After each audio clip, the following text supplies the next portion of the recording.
అందరికీ good morning. ఈరోజైతే నాకు చాలా త్వరగా మేలుకు వచ్చేసింది. మేలుకు వచ్చేది కాదుండోయ్, మా చిన్న కుట్టి లేపేసింది. 2:30కి లేపేసింది, 3కి పడుకుందన్నమాట. అలాగే ఈరోజు ఫ్రైడే కాబట్టి పూజ చేసుకుందామని నాకైతే అసలు నిద్ర కూడా రావట్లేదు.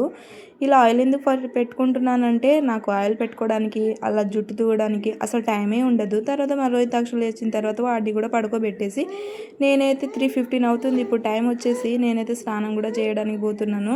చాలా డేస్ తర్వాత ఇలా అయితే పొద్దున్నే లేవడము, ఎప్పుడో కార్తీక మాసంలో లేవడము, మళ్ళీ పిల్లలు పుట్టాక అస్సలు నాకు పూజ చేసుకునేంత టైమే లేదు. ఈరోజు త్వరగా పూజ చేసుకున్న శుక్రవారం కాబట్టి అయితే చేసుకుంటున్నాను. తర్వాత స్నానం చేసేసుకుని తర్వాత బ్రష్ చేసుకొని పూజ చేసుకోవాలి. అలా అయితే అస్సలు చేసుకోవద్దు. చాలా రోజుల తర్వాత నేను దీపారాధన చేసుకుంటాను కానీ పూజ అయితే అస్సలు చేసుకోను. లలితా సహస్రనామం కూడా చదువుకుంటాను కానీ మొన్న ఊరు వెళ్ళినప్పటి నుంచి అస్సలు నేను చదువుకోవట్లేదు. అలాగే అసలు పిల్లలతో అలాగే అయిపోతుంది. నాకు నిద్ర కూడా సరిపోవట్లేదు.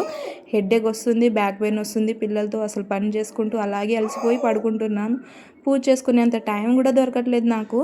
ఇప్పుడైతే మా చిన్న కుట్టి లేపింది కాబట్టి ఇంకా మంచి రోజు. ఈరోజు ఫ్రైడే కాబట్టి పూజ అయితే చేసుకుంటున్నాను. చాలా మంచిది. పొద్దున్నే 3 గంటలకి అలా అయితే లేచి లలితా సహస్రనామం చదివితే ఇంకా మంచిది. చేతిలో ఇలా కుంకుమ పెట్టుకొని అంటే కుంకుమ అర్చన చేసుకుంటూ లలితా సహస్రనామం చదువుకుంటే చాలా మంచిది. నేనైతే రెగ్యులర్గా చదవను కానీ ఫ్రైడే అంటే మంగళవారం అలా చదువుకుంటాను. ఒకప్పుడు అయితే రెగ్యులర్గా చదివేదాన్ని, టైం లేనప్పుడు ఇలా చదువుకుంటాను అన్నమాట. ఇంకా ఎర్లీగా లేస్తేనే నాకు పూజ పని లేకపోతే ఇంట్లో పని అన్నీ జరిగిద్ది. ఇప్పుడైతే నేను ఎర్లీగా లేచాను కాబట్టి జొన్న రొట్టెలు అయితే ప్రిపేర్ చేసుకుంటున్నాను. ఎందుకంటే ఈరోజు టిఫిన్ అయితే ఏం చేయట్లేదు, టిఫిన్ చేసుకోవట్లేదు కాబట్టి నేనైతే ఇక్కడైతే జొన్న రొట్టెలు ప్రిపేర్ చేసుకుంటున్నాను. మేమైతే ఎక్కువ జొన్న రొట్టెలే చేసుకుంటాం. ఈవినింగ్ చేద్దామంటే మా చిన్న పాప అస్సలు చేయలేదు. అంటే నా చిన్న కుట్టి అని అలా అలవాటు అయిపోయింది నాకైతే.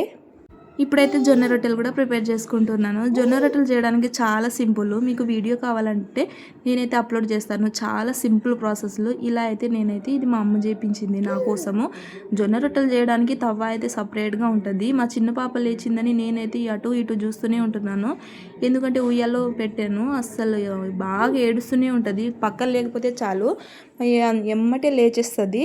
అలా స్పర్శ అనేది పిల్లలకి నిజంగా తెలిసిద్ది కదా అమ్మ లేకపోతే. నాకైతే అలాగే అనిపిస్తుంది. మనం చిన్నప్పుడు అలాగే ఎలా ఉండేమో తెలియదు కానీ ఇప్పుడైతే పిల్లలు అమ్మ లేకపోతే పక్కన ఎవ్వరు లేకపోతే అస్సలు ఉండట్లేదు.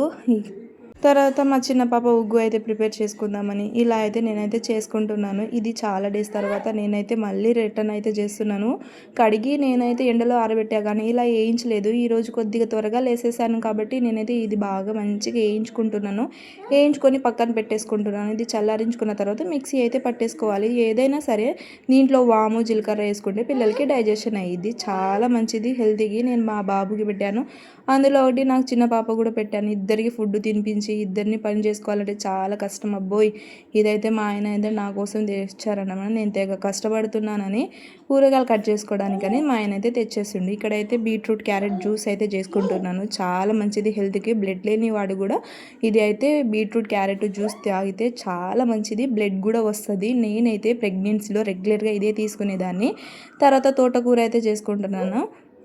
మేమైతే జొన్నల రొట్టెల మీద ఏదైనా సరే ఆకుకూరలు తింటాము. జొన్న రొట్టెలు చూడండి ఎంత మంచిగా వచ్చిందో, హెల్తీ, చాలా మంచిది. పొద్దునైనా సాయంత్రం తినండి.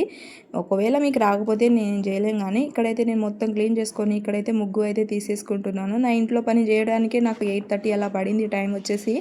ఎందుకంటే పిల్లలు లేక ముందునే ఇలా పని చేసుకుంటున్నాను. ఇంకా పిల్లలు లేచిన తర్వాత నేను పని చేసుకోవాలంటే నాకు అస్సలు అవ్వదు. ఈరోజు త్వరగా లేచాను కాబట్టి పని అయితే తొందరగా అయిపోయింది. ఇక్కడ ముగ్గు అయితే తీసేసుకున్న తర్వాత నేనైతే రెగ్యులర్గా చేసుకునే తర్వాత ఇలాగే అవుతుంది నా పని అయితే. నా పిల్లలు లేచిన తర్వాత పని చేసుకోవాలంటే నాకు చాలా కష్టము. తర్వాత వ్లాగ్ కావాలంటే కామెంట్ చేయండి. తర్వాత ఎలా ఉంటుందంటే నా పరిస్థితి ఇంకా ఘోరంగా ఉంటుంది. ఏ పని అవ్వదు. ఇక్కడైతే వంట పని, కుకింగ్ అన్నీ మొత్తం అయిపోయింది. తర్వాత అంట్లు అయితే తోమేసుకుంటున్నాను. అంట్లు తోమడానికి కొంచెం 15 మినిట్స్ అలా పడిద్ది. ఫాస్ట్గా అంట్లు అయితే తోమేస్తాను నేను, కానీ వంట పని కొంచెం లేట్ అయ్యిద్ది. అలా చేస్తూ నాకైతే ఇప్పుడు ఫాస్ట్గా అయిపోయింది. ఒకప్పుడైతే వంట పని, కుకింగ్ అసలు నాకు ఏవి వచ్చేవి కావు. పిల్లలు పుట్టాక ఇవన్నీ ఫాస్ట్గా ఫుడ్ తినడం, ఫాస్ట్గా పని చేసుకోవడం ఇవన్నీ అలవాటు చేసుకోవాల్సిందే కంపల్సరీ. నాకు అనిపించింది ఇంత చిన్న ఏజ్లో ఇలా ఫాస్ట్గా నేను ఎలా చేసుకోవడం నేర్చుకున్నానబ్బా అనిపిస్తుంది. నా మీద నాకే అసలు నమ్మకం ఉండదు ఒక్కొక్కసారి. ఇక్కడ అయితే 8 అవుతుంది. టైం వచ్చేసి 8 లోప నా పని అయితే పూర్తయిపోయింది. మా చిన్న పాపని అయితే వాటర్ తాగిపిస్తున్నాను. మా చిన్న పాప అయితే లేచేసింది. మీరైతే సబ్స్క్రైబ్ చేసుకోండి. కొత్తగా చూస్తే మాత్రం ఇలా ఉంటుంది. తర్వాత బ్లాగ్ కావాలంటే కామెంట్ చేయండి. పిల్లలు లేచాక రెగ్యులర్గా ఎలా ఉంటుందో మీకు కూడా చూపిస్తాను. కామెంట్ చేసి సబ్స్క్రైబ్ చేసుకోండి.